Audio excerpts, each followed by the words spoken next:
Yeah, my earliest musical memory is about my dad. So my dad's not a musician per se, but when I was a kid, he had uh, a little old Silvertone acoustic guitar that he had when he was a kid. And he grew up in rural Nova Scotia, and he learned to play guitar by this one-armed man that was a war vet from the First World War. So the kids on the street would be the right hand and strum the guitar, and the old man would sort of form the chords and tell the kids what the chords were. So my dad This knew, sounds like the stuff of legends. I love this. well, this is exactly what happens when you grow up in rural Nova Scotia, I think. As my dad gets older, the more folksy his childhood becomes. But so he knew about four chords, and he could play a song called Froggy Wintercordon. And he would play it for me and my older sister. I would have been about like 4 or 5 or 6. And I thought it was like the best thing. And he would tell us, well, this is a G chord and this is a C chord. And, I didn't find out till like 20, 30 years later that the chords he thought were G, C, A, and F were like B minor, A sharp. It was like He the made old man his had own taught him the wrong chords. names for the chords that he was playing. But that was sort of a big imprint. My mom's from the Caribbean. She's from Trinidad and Tobago. So we grew up listening to steel drum music and soca, the Merry Man and Byron Lee and the Dragonaires on the turntable. And my dad's from the country, so he loves George Jones and Willie Nelson and Waylon Jennings. So that was sort of my childhood. And how did you gravitate towards actually playing an instrument? Was bass the first instrument? Because you play No, guitar the as well. first instrument was kind of guitar, and then drums, and then guitar, and then bass. My sister is actually a very accomplished clarinetist. She had like a scholarship to go to university in the States on it, and she ended up not doing that. But she's a super gifted musician. And in Burlington, where we live, there's a marching band called the Teen Tour Band, and my sister was in the marching band. And my parents kind of tried to steer me into it as well, so they wouldn't have to go worry about me running off being bad. In about grade 6, I decided I wanted to learn to play guitar. I don't really know. I think the real reason was I had Slippery When Wet and wore out the first side and thought it was the coolest thing ever. So I wanted to learn to play guitar.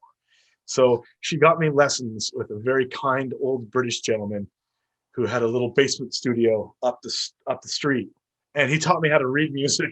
Did he have two arms? Did this guy have He two did have arms? two Oh, that's arms. good. Okay, His step name up. was Aubrey Rolfe, and he had written a book on theoretical music composition, Oh, which is geez. like claim to fame. So most of my guitar lessons was actually learning how to read music and musical theory. So I never really ended up being very good at guitar. So fast forward a couple of years, and yeah, I ended up being in this marching band with my sister and like 200 other kids from Burlington. And I didn't play an instrument, so they were like, "Well, you can play in the drum section." So I they gave me a pair of cymbals, and I marched around with cymbals for a year, and decided, well, like if I'm going to do this, I should maybe learn to drum. So I took drum lessons from a gentleman named Jeff Tomlinson in Burlington, who taught most of the kids in that drum line, and really learned to love rudimental drumming and music. And it was like, oh, awesome. I like this. I'm pretty good at it. So I was in the band throughout my high school years in marching band and stuff. And that's where I met Ryan, who was the drummer of Idle Sons. Um, I know that might be a story we can tell later, but he was also in the band, and we were in drumline together. And he started a band when we were, I guess, in grade 9. He was in a band. He was like, come join this band. And I was like, okay, well, I can kind of play guitar still. So, I started practicing guitar again and played guitar for a while. And then one night he called me and he was like, you should play bass. I was like, but I play guitar. He's like, no, like, you're not listening to me. Like, you should play bass. Like with like, I'm sure an implied wink over the telephone line, Yeah. like maybe guitar's not for you. So, I ended up borrowing a bass guitar from a guy that I was friends with in high school. And we tried it, and I was like, hey, this is way more my speed. I have pretty big hands. So like really complex chords are kind of hard for me to form. But on a bass guitar, I could get around pretty good. And, all of a sudden, when you start playing the instrument, you start listening for it. And then, you start listening. Like I've always been a huge Zeppelin fan, and it's like John Paul Jones, arguably one of the greatest rock and roll bass players of all time. It's like, oh, okay, there's some really cool stuff here, and that's the progression, as it were. So you said John Paul Jones. Who else would you say were your biggest bass influences? Definitely, although I cannot play like him, James Jamerson, who I think almost every modern rock and roll or modern music bass player has to sort of bow down to. All of your favorite Motown hits are either Jamerson or Bob Babbitt. What's Going On, arguably the greatest bass line ever conceived in a pop song. That's Jamerson. Robert DeLeo from Stone Temple Pilots is an absolute monster. He was a huge influence on me. The same thing, I wanted to play like him. I don't think I ever got there, but I wanted to. And, and then other bass players I see now, like Dave McMillan from Big Wreck is like inspiring. He's incredible. I don't know how he does it. He's just phenomenal player. So DeLeo, that's the brothers, right? In yes, Stone Robert Temple and Pilots. Gene. Yeah. So I just had Bill Priddle from Treble Charger on, and he shared a story that they were on tour with the Foo Fighters and the two brothers from Stone Temple Pilots. It was one of their other bands. And he was saying the brothers were like the nicest guys ever. Like they came, every show they would come and say hi. I think they actually went out and like bought him a pedal, or there's something like they went above and beyond for them. They really do seem like really great guys. I had an opportunity to meet Robert and Dean a couple of years ago on Theory of a Dead Man, who I work for. We were doing a bunch of shows with Stone Temple Pilots in the US and in Japan, and their front of house guy was friends with their drum tech, and he was like, oh, like Hootie, this is Bruce, like come introduce him to the guys, and I fully clammed up. It was sort of like, oh, hey, yeah, cool stuff. And then I just bailed because I was like, I'm making a fool of myself. I got to get out of here. But they were super sweet guys and just a phenomenal band. As a kid, before you realized that you wanted to be a musician, was there anything else that you wanted to be? Astronaut, space cowboy, until I found out that's not a thing. Not yet. Yeah, not yet. I really wanted to be a locomotive engineer because my grandfather worked on the railway, and I thought that was really cool. And my dad really likes trains, and that was like a childhood bond, which was pretty funny. Like, well, let's go watch some trains, which was actually code for like, why don't you sit silently here as long as possible? As long as possible, And my parents fostered any ridiculous ambition that crossed through my mind. Both my mom and my dad were almost always totally on board. Like there was never that's ridiculous. I wanted to be an astronaut, so they bought me like a series of books. And at the age of 8, that seems like a totally plausible thing. Like I could work at a convenience store, or I could be an astronaut. Like, what's the difference?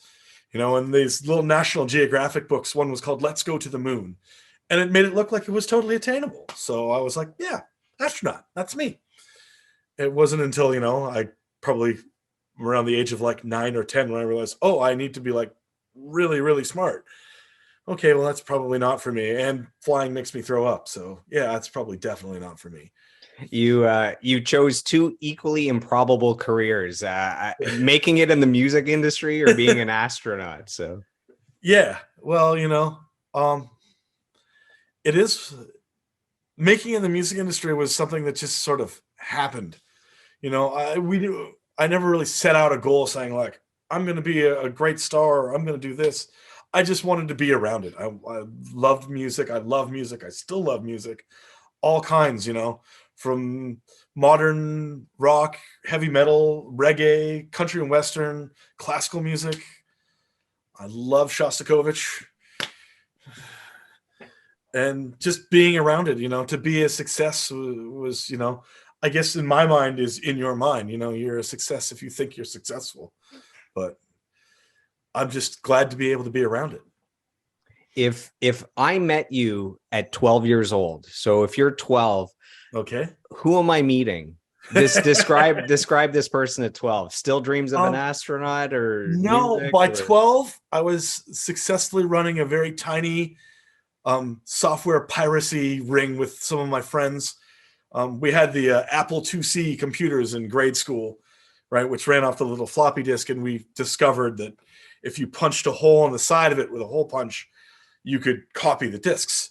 So we had like a little ring of guys that we'd all, oh, I got Below the Root. Well, I got Alice in Wonderland. And we'd all be copying each other's video games for our Apple computers. I was pretty obsessed with hockey. I was in much better shape than I am now. Um, did yeah, did you old play or you school Nintendo watched? nerd. What was that? Did you play hockey or you watched Yeah, I hockey? played hockey for like probably 10 years. Definitely like every good Canadian boy, learned to skate, watched the Leafs. I loved hockey. I loved it so much. I was not great at it, but I liked to play. I told my mom and dad I wanted to play hockey, and they were like, "All right, good luck." My dad had coached hockey regionally, so he knew a lot about the game and was willing to be patient enough. You know, I was not a particularly well coordinated child. It took a long time for me to figure out how to catch a baseball. But my old man we'd go out there every night and he'd throw the ball and I would not catch it, but he would say, all right, well, go get it. We'll try it again. And when it struck me in the chest and it didn't go past me, that was considered a major victory. That was a catch. Yeah. Yeah, that was as good as good as a catch. He'd say, well, that's as good as a catch. It didn't get past you. And he definitely helped foster that idea of like, if you just don't give up, good things can happen.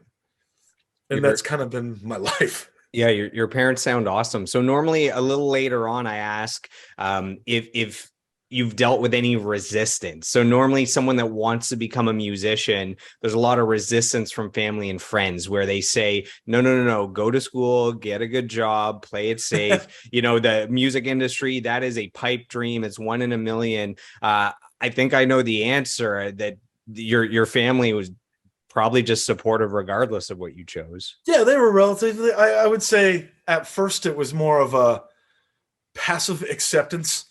Like my parents have the typical 4-bedroom house in the suburbs, and our little bands, we used to jam in my parents' basement. And even the day before we got offered our first record deal, I remember my mom shouting down the stairs like, don't forget to do your homework, you're never going to make it. But she didn't mean it. It was mostly just to get me to do my homework. There was sort of an unspoken agreement that as long as I would still go to school, I could fool around with music and stuff as much as I wanted to, as long as I was going to go to school. And I did. I went to college. I sadly need half a credit to graduate from the computer science and information technology program at Mohawk, but I worked in the industry for like almost 2 years as a programmer before the band got signed. So I got to live in the real world for a bit. It gives you a reference point to why you should appreciate every day doing what you're doing now.